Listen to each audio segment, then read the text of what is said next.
लाली चुनरी, लाली चुनरी के रंग रे सजना, मन मोर रंग जाथे। तोर नैना के मीठ अंजोर मां रते हाँ मुस्काथे। लाली चुनरी के रंग रे सजना, सुरता महक जाथे। तोर संगे सपना मोर चंदा कस चमकाथे।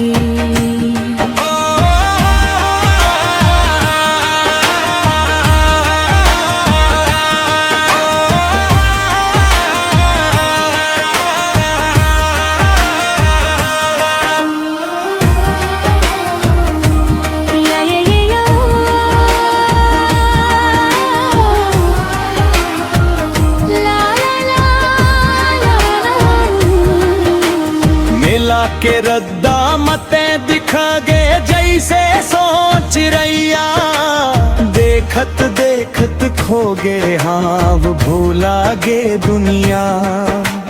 हवा चले ते चुनरी उड़े महके फुलवारी, तोर हंसी के अंजुर देख के भागे नींद हमारी।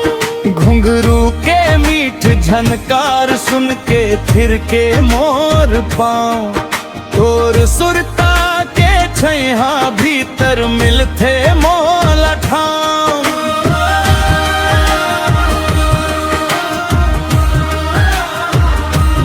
लाली चुनरी के रंग रे सजना, मन मोर रंग जाथे।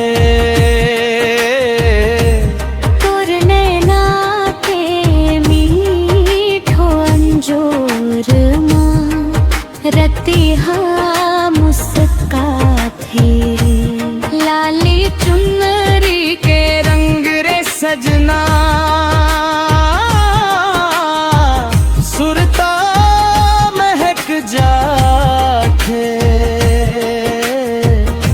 तोर संगे सपना मोर चंदा कस चमकाथे।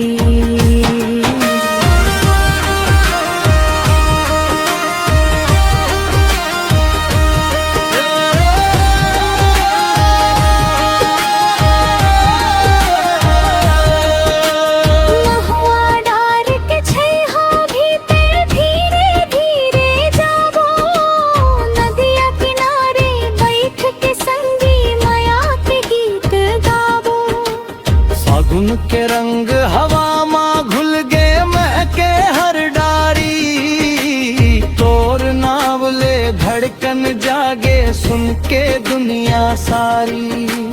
बांसुरी के मीठ सुर मां सुरता तोर आवे, मोर हर गोठ में तोर नाम समावे। तोर मीठ गोठ सुन के सजना, मोर हंसी खिल जाथे।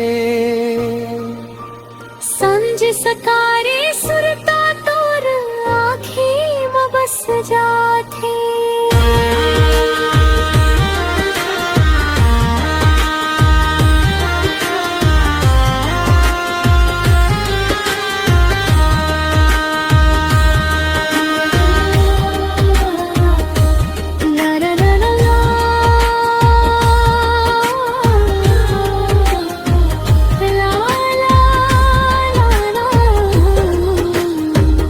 संग रद्दा चलत चलत दिन कब बीत जाथे। तोर बिनाए मन के आंगन सूना सूना लगथे। लाली चुनरी के छाँव मिले त ला